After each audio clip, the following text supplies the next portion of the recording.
श्री साकीतवरीश्वरे दशरथे पुत्रीजनान्यत्तरे क्षीरान्नं प्रतिपादयत्य जगदं दिष्ट्यापदोऽध्यस्वयं कृत्वा आत्मानममातरक्षितितले दोषो चतुर्था हरिः स श्रीमान् जगदेकमोहनवदर् दत्यात् सदा मङ्गलं सावधान सुमुहूर्ते सावधान सुलग्ने सावधान श्रीलक्ष्मीनारायण ध्यान सावधान हरिः ओं स्वस्ति श्रीगणपद्रवगानगवेशन्तारत्ननिर्जनगजानविस्तारकस्य देवाहनप्रस्तारकस्य युवग्राहगमगमायमानाभ्यङ्गजगल्लोकस्य मङ्गलमण्डलेकदा पूर्वमञ्जरीलानदस्य गङ्गानमहादेवे लक्ष्मीराष्ट्रस्य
చెప్పాలనుకుంటున్నాను.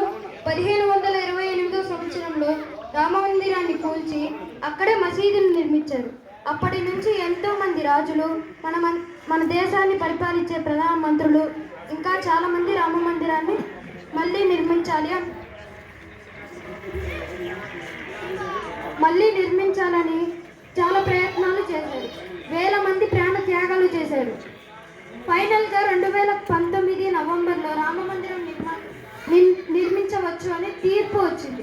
ఇక ఆలస్యం చేయకుండా 2020 ఫిబ్రవరి 5న రామ మందిరం నిర్మాణానికి శంకుస్థాపన చేశారు. జనవరి 22, 2024న అయోధ్య బాలరాముడి ప్రతిష్ఠ జరిగింది. బాలరాముని విగ్రహం అరుణ్ యోగిరాజ్ అనే శిల్ప కళాకారుడు చెక్కాడు.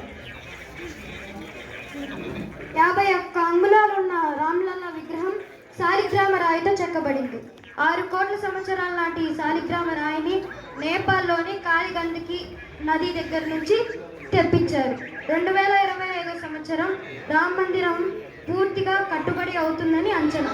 2500 సంవత్సరాల దాకా ఎటువంటి ప్రకృతి విలయాలు, భూకంపాలు వచ్చినా కూడా రామ మందిరం చెక్కు చెదరకుండా ఉండడం విశేషం. ఇక ఎన్నో విషయాలు ఉన్న రామ మందిరం గురించి ఎంత చెప్పినా తక్కువే. దాదాపు 500 సంవత్సరాల హిందువుల కళ నెరవేరడం, అయోధ్య రామ మందిరం నిర్మాణం జరగడం, అది మన కళ్ళారా చూడడం మనం చేసుకున్న అదృష్టం. జై శ్రీరామ్.